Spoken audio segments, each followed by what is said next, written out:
Very good evening to everyone, and thank you for joining us for this press conference with Temba Bavuma. Thank you, Spogazi. Temba, firstly, congratulations to Knock. I think it was well needed for the side. For the next the next 2 days, how will you guys approach those 2 days, especially with you guys being 146 runs behind now, and then obviously for them to bat, and then obviously potentially in the last day it might rain as well. Thanks, Nathan. Yeah, look, what's happened has happened in terms of the bowling and the batting. I think obviously coming tomorrow with the ball, that first session is going to be super key. I think that intensity that we brought today out there in the field in terms of the ball, that's the intensity that we're going to acquire. And hopefully, there's a reachable target for the batters to kind of chase down. If we can't chase it down, obviously as the batters, we're going to have to knuckle down and make it super hard for the Indian bowlers. Ken?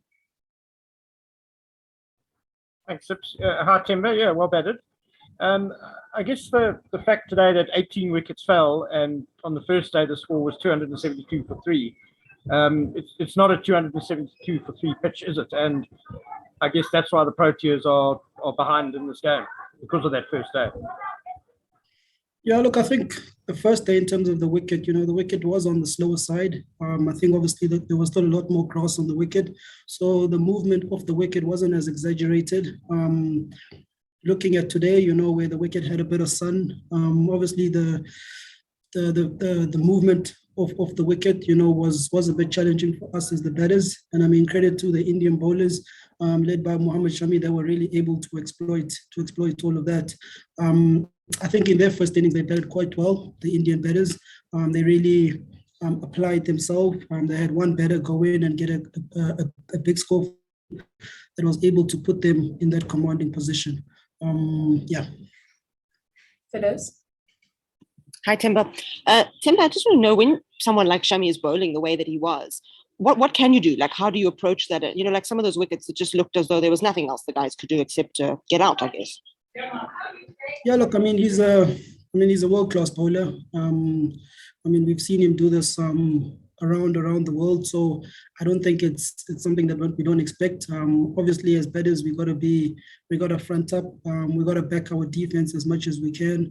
And if he bowls a good ball, kudos to him. I think the one thing that we probably want to cut out in our first innings, in terms of our batting, is those soft dismissals. But I mean, if a guy is bowling good balls and is getting guys out, then credit to him. Salford? How's it, Temba? Well played. I'm just interested in Marco Janssen's reaction to taking that wicket with the first ball today after having quite a tough time on the opening day. What did he say, or what did you guys say to him when Sunday had looked a lot easier? Yeah, look, he did have a bit of a tough start to his international career. He did confess that the emotions and nerves got the better of him. I think, today, you saw it with his batting. He was a lot more assured, and that confidence that we know him to have, that kind of shone through a lot more. He was obviously relieved that he was able to take a wicket off his first ball, and I think, for him, we hope that he can go from strength to strength. Stu? Thanks, Sipokazi. Hi, Temba. I was just wondering, the lack of test match play in the last 6 months, just how difficult is it for the players, for you guys, when you're coming up against world-class batters like we've seen from India and world-class bowlers like we've seen in this particular game? How difficult is it to make that adjustment? Yeah, look, I mean, I don't want to be accused of making excuses for our play, but I think that does have an impact. I think if you looked at the way we played on the first day, as much as we had India 270 for 3, but I don't believe that that's the standard and that's the intensity that we know that we can play at. And I think, one of the factors is the lack of match intensity and match practice. You can have as many nets as you can, but nothing really simulates going out on the field. In terms of the fixtures, look, there's not much that we can do as players. I actually saw a fixture that said that I think England had played, we've played about, I think, 13 tests over 3 years, and England have played 13, let alone this year. So, I mean, there is that disparity in terms of the number of games. But like I said, as players, there's nothing we can do. And it's not an excuse. We got to make sure that mentally we have to find a way to be up for it when we're up against the challenge. Guinness? How's it, Temba? just want to know, when you and Quinny came together at 32 for 4, how did you guys go about it? You put together quite a good partnership there. Did you change strategy in any way, or what was sort of the game plan during your partnership? To be honest, Dennis, I think it was pretty much the same. Betting with Quinny, there's not much real talking that happens, to be honest with you. But I think, whenever he's on the non-striker, he's making sure that I'm doing the right things. And I'm also trying to make sure that he's doing the right thing. I think intensity for us is a big thing. Quinny is obviously a free-flowing batter. And I think for him, it's all about him getting into that space where, he's getting into the right positions, hitting the ball where he wants to go. So in terms of communication, to be honest, there wasn't much. We knew what we needed to do. At 30 for 4, there's not much for one to say. And for us, it was to try and build that partnership and try and get some momentum back in our favor. Are there any last takers for English before we move to Xhosa? Kanyiso, ungakhululeka kude. Ndiyabulela ndizabuza nje ibe bibini ke imibuzo. Bhayi, uqhoke kakuhle kakhulu namhlanje, kodwa ke into azinabelanga kakuhle. Njengoba i-India lokwana ke ithande ukhawulela lo mdlalo ke naleli banayo. Ithindo xa inje nizawuzama uhlangula njani lo mdlalo njengoba beseniphulukene ke nosuku nxa yemvula? Inkosi Khanyisa, igame ikhawulezile.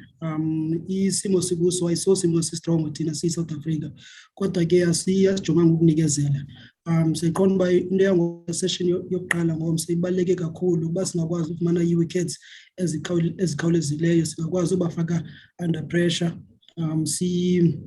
singabavumeli ukubana bafumane i-momentum, babeke isikoro sikhulu. Xa sendiyijonga ngeqela, andizukuthi kubana siphumile kule game. Ithuba lisekhona, and as uba uyazi nawo kungenzeka naba yintoni na kwi-cricket. And then wesibini mani ubuzo ke bhayi mani, ubaluleke kanjani ukuba nifunde ezi zifundo zinzima njengoba niqobisene iqela le-India, kuba eli qela libethe i-England kwaye labethe i-Australia kwaye kunyaka nje omnye, and abantu abaninzi bathi i-India zange yaphumelela apha, kodwa kuyabonakala uba bazithe iqela eliqilima. So izifundo enizithathayo njengoba lo mdlalo akapheli, isembini kodwa nibona ngeziphi izifundo enizithathileyo nje kwakulo mdlalo? Ibalulekile into yokubana i-India ungayiniki ithuba. Once unika ithuba iza kunyathela. If ndiyajonga kwezi ntsuku ezimbini esidlaleyo, zikhona into ekumele uba siyafunda njengabaqorhayo ubana, if uyajonga indlela baqorhe ngayo bona, balive kakuhle, la channel outside off stump, bayikhathalela kakhulu.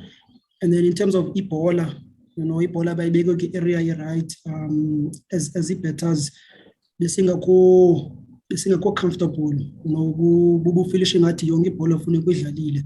So ndingathi bana zizo ezimfundo kwangoku esizifundileyo, but izobe kubalulekile ukubana umdlalo wethu, umgangatho wethu siwunyuse, sifikelele kulaa mgangatho wabo. Ndiyabulela bye. Thanks very much, everyone, for joining us. We'll chat to you guys tomorrow.